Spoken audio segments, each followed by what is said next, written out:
મારા સંતાનની સજેલા એવા પરમ પૂજ્ય મારા સાહેબજીને મારા કોટી કોટી વંદન ને બધા ભાઈઓને કે બહેનોને મારા પ્રણામ.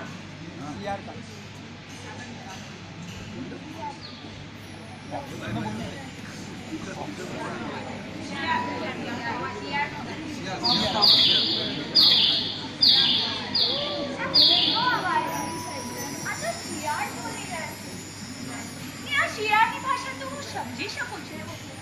આ એવો બોલે છે કે નજીક નદીમાં એક મરડું તરાઈને આવી ગયું છે ને આ હીરા મોતી માણિક રત્નો ને સોના ચાંદીના દાગીનાથી ભરપૂર છે.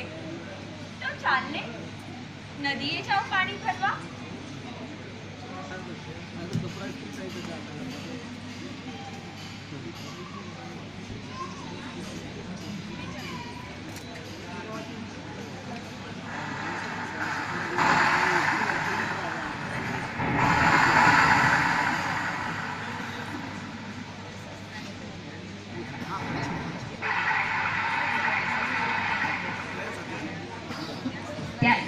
ત્યાં સસરા તેને જતી જોવે છે અને તેના પર શંકા કરે છે અને કહે છે, આ બહુ બેટા આ સમય રાત્રિના સમયે ત્યાં નદીએ કેમ ગયા હશે?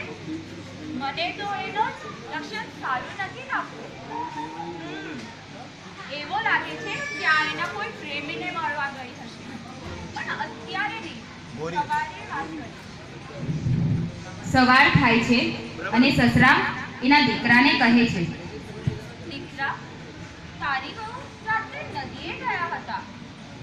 મને તો એનો ચરિત્ર સારું નથી લાગતું. એટલે એક ઉપાય સૂચે છે. હમણાં જ એને એના પિયર મૂકીને આવી.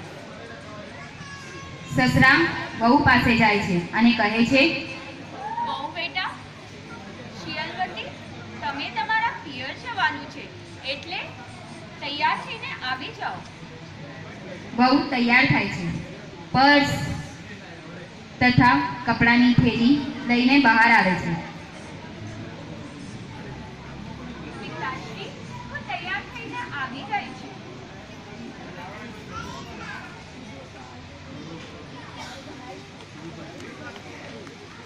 બહુ બેટા, આપણે આ નદી ઉતરવાની છે એટલે તમે અમારા ચપ્પલ હાથમાં જ લઈ લો. નદીમાં તો કેવા ચલચલ જીવ હોય છે. ના બાબા, તો ચપ્પલ પહેરીને ચાલી. બહુ બેટા, આ જો આ મોટો નગર છે. અહીંયા આપણે ખાવા પીવાની બધી વ્યવસ્થા થઈ જશે અને આપણને આશરો પણ મળી જશે. આજ અહીં જ રૂકી જઈએ.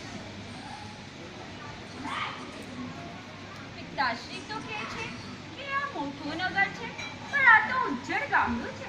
અહીં તો ન રહેવાય. આગળ વધતા આ તો ઉજ્જડ ગામડું છે. અહીંયા તો કેવી રીતે રહેવાય? ચાલો આગળ. પિતાજી, આ મોટો ગામડો છે. અહીંયા આપણે ખાવા પીવાની સૂવાની બધી વ્યવસ્થા થઈ જશે. જો સામેથી મારા મામાશ્રી આવે છે. સામેથી મામા, પધારો પધારો, મારા ઘરે પધારો, જમો, આરામ કરો.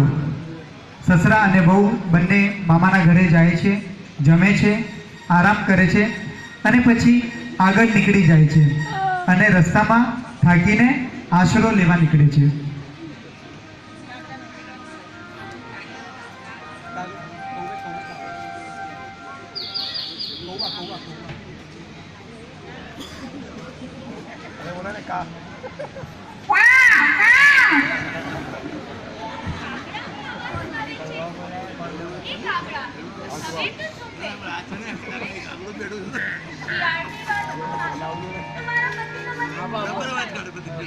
જો હું તારી વાત સાંભળું તો મારા પિયર પણ નહીં પહોંચું. હવે તો શાંતિ રાખ. બેટા, તમે તેનાથી વાત કરો છો? પિતાશ્રી, હું આ કાગડા સાથે વાત કરું છું. આ કાગડો શું બોલે છે તને સમજ પડે છે? હા પિતાજી, હું પશુ પક્ષીની ભાષા સમજી શકું છું. આ એમ બોલે છે નીચે ઘરનું ચડું ભરેલો છે. ઝાડ નીચે ખોદીને જોતા હોય અને એમાંથી ચરુ નીકળે છે. વહુ બેટા, તમારી વાત તો સાચી નીકળી. જો સામેના ઝાડથી ઘરનો ભરેલો ચડું નીકળ્યો. હું તો તમારી બુદ્ધિમત્તા અને ચતુરાઈને સમજી જ ન શક્યો. હું તો તમારા વર્તનમાં અવલ ચંડાઈ સમજતો હતો.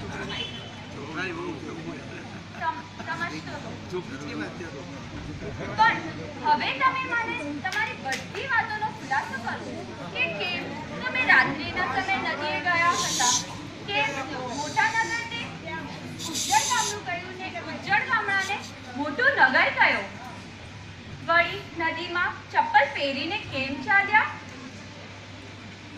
પિતાશ્રી, આ રાત્રિ મને શિયાળ બોલેલું કે નજદીક નદીમાં એક મળતું તરાઈને આવ્યું છે ને આ દાગીનાથી ભરપૂર છે, તો આ દાગીના લઈને મને ઠગ આપો. એટલે હું તો આ લેવા ગઈ હતી.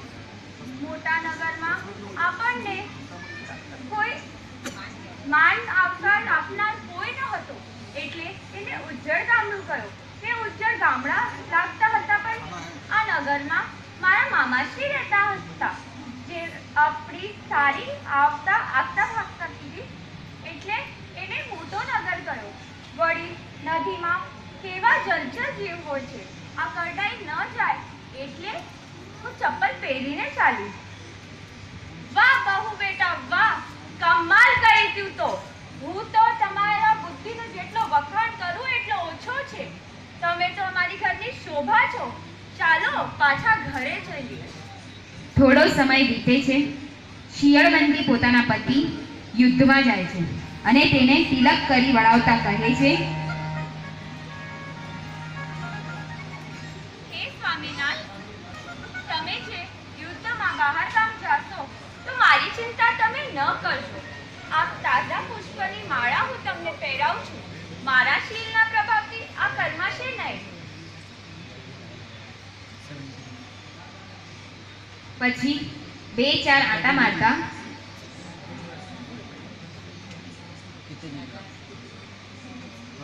રાજાના 4 મંત્રી મારો શીલ લૂંટવા આવ્યા હતા, પણ હું મારા બુદ્ધિ ને ચતુરાઈનો પરછો આપીને એ ચારોને ઊંડા ખાડામાં પાડી નાખ્યા. પછી રાજાને પણ મારા શીલનો પરછો આપી દીધો. પછી મારા સ્વામીનાથને હું શાંતિથી ધર્મ આરાધના કરીશ ને દીક્ષા લઈશ. એક મનોરથ એવો છે, દેશ શ્રમણનો દેવો છે. એક મનોરથ એવો છે, દેશ શ્રમણ